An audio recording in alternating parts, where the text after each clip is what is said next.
Hello YouTube, in the bedroom here, your guitar junkie master. Wow. Wait. Yeah, so I'm gonna do a quick set, 2 original songs that I made up, the backing tracks that I got off of YouTube, and then 2 cover songs that I got from backing tracks off of YouTube. The first cover tune, I'm just going to, play an instrumental over it instead of singing the words. The second one, I'm going to be forced to sing the words. So, in advance, I apologize because I'm not a singer. I'm not a good singer at all, but it needs words. So, yeah. And then, have I got a little story for you? A little part 2. We're going to revisit Hank's Guitar Shop. Yeah, if you remember what happened the last time. So, let's do it.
Yeah, there you go. It's one down.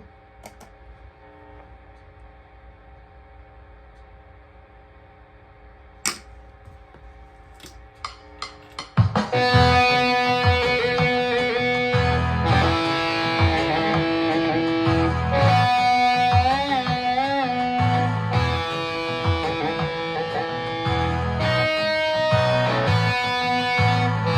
we go now.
Yeah, moving right along now.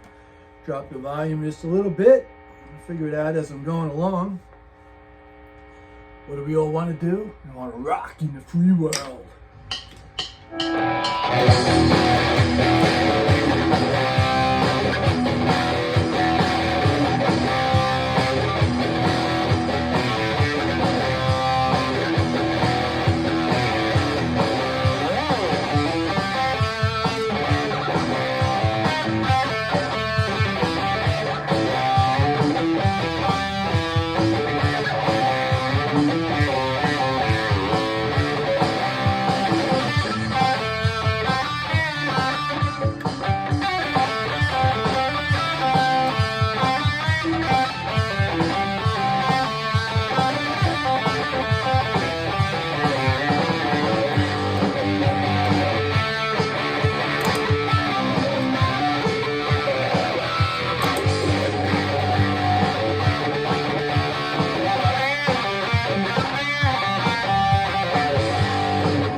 Apologize in advance.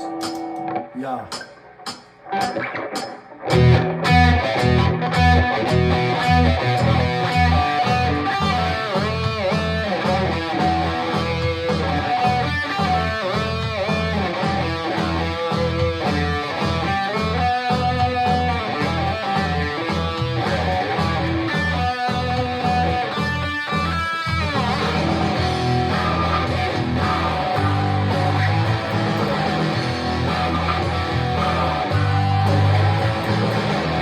Oh, hey, it's in my brain. Lately things don't seem the same. Well, acting funny, but I don't know why. Excuse me while I kiss the sky. Oh, hey, all around. Don't know if I'm going up or down. Am I happy? Or in misery, whatever it is, that girl put a spell on me. Help me. Help me.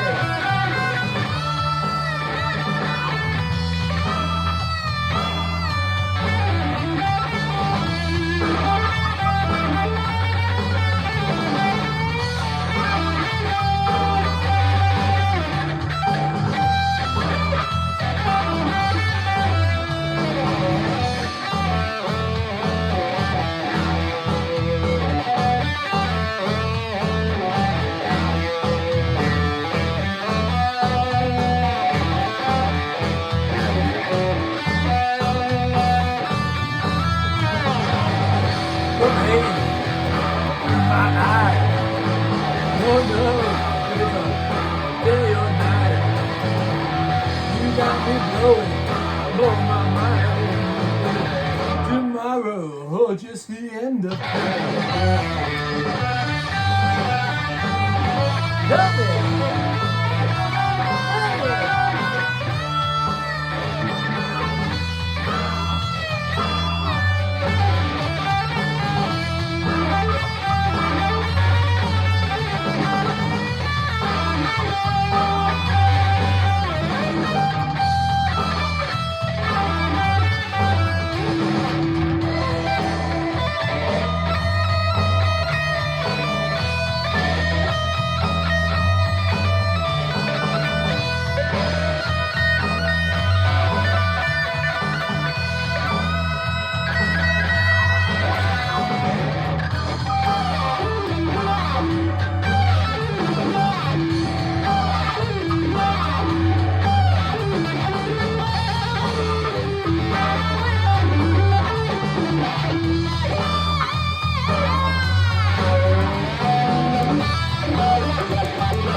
Okay, I messed up on that end part.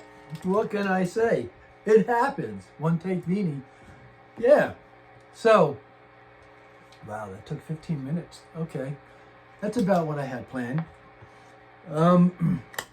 So my wife goes to take the dog out today at lunchtime, and she sees a guitar box from Guitar Center in the foyer.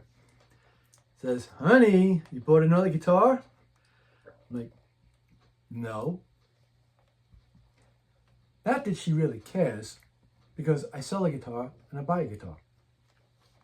I said, "No, I didn't buy any guitar." She says, "Well, there's a box in here. It says your name on it and from Guitar Center." I was like, "What?" So I go in the foyer. I see this dented up box, and I see my name on it. It says from Guitar Center. I'm dumbfounded. I bring it in, put it in the hallway. I've got lunch out. So I don't even care at this point. I eat my lunch, I'm on a computer, I go through my emails, I go through my old emails, and I'm like, I don't even remember the last time I brought something back was the airplane flanger. Before that was the Ibanez Joe Satriani 100 that was all messed up. And I'm like, yeah, like, you know, I don't even know what's in the box. I was wondering if it was like another Joe Satriani 100 that somehow got back to me. I don't know. Done with my lunch, and I'm intrigued at this point. I come in here, because I just brought it in here, I open it up. And as soon as I open the box, stop pulling the paper and the bubble wrap out, I see that it's an acoustic case, gig bag like, soft case. I'm like, this is definitely wrong. I pull it out. I'm checking inside for a packing slip. I'm checking outside for a packing slip. And I just see, you know, I see a label here where it says Richard Olson from Guitar Center, like store 133. See another label on the other side. That's all I see at the time. I have the box facing the wall. I open it up and I see this beautiful, it's like it was a color baby Taylor, ebony fingerboard, beautiful guitar. And I take it out and I look at it and I'm like, what? This is, you know. So I pick it up and I just go to play it and it's in tune. The action is nice and low. I'm like, you never get this from Guitar Center. Like, you know. I flip it over and I see the headstock because I'm looking on the inside, the tag, you know, where it's made, the whole bit. It's a Taylor. And as soon as I flip it over, I notice the sale tag and the little dot sticker. I know automatically, instantly, this came from Hank's Guitar Shop. Because I got 3 guitars off of him. Made deals with him on 3 guitars. And it's got the same label and the same dot. Normally, it's got a yellow dot and then a green dot saying it was set up. Yellow dot to be set up, a green dot, it's done. And I'm like, this is from Hank's Guitar Shop, no doubt about it. So I start looking over I look out on the bottom of the box, I flip it over and I see there's a label that's kind of torn. And it says up on the top, from Hank's Guitar Shop to some guy in Arizona. And I go, oh man. Take pictures of it. And I go back to the phone. Now, I've already deleted him from my phone, his personal cell phone number, his shop number. And I even purged on Facebook. My wife and I, everyone that we don't really communicate with or have a connection with or in contact. A lot of my friends, I still speak to them via the phone, texting, instant messaging, or commenting on Facebook. The ones that I didn't, you know, I unfriended. I got rid of them. And Liam was one of the guys. Never had a problem with him. He was just, I never communicated with him on Facebook. I sent him a couple of things on instant messaging and never got a reply. So I was like, okay, you know, he's gone too. So I look up the number online. I call up and I'm hoping Liam answers the phone because I'm thinking if he packed it up and didn't pull my sticker off, I don't want him to get in trouble. So I didn't have to ask for him. Luckily, he answered the phone. Hank's Guitar Shop, Liam. And I said, oh, Liam, Richard Olson here. Hey, what's going on? I says, listen, did you ship out a Taylor acoustic guitar? He goes, yeah, maybe a week or 2 ago. I think I sent that 1 or 2. And I said, well, do me a favor. Can you look up the name? He says, yeah, sure, hold on. Looks up the name. I got a picture of the name from the tag. And I'm like, if he tells me they're the same name, that's the guy. He tells me the guy's name, and I says, yeah, from Arizona. He goes, yep. I says, well, I got the guitar. He says, how did you get it? I said, I have no idea. I says, my old sticker, because I gave them my old boxes that Guitar Center sent me guitars in, and I gave them to them when we were friends and speaking, and I was going there to play on Sundays, so he could use it to ship out guitars, and this was one of them, and someone didn't peel the sticker off.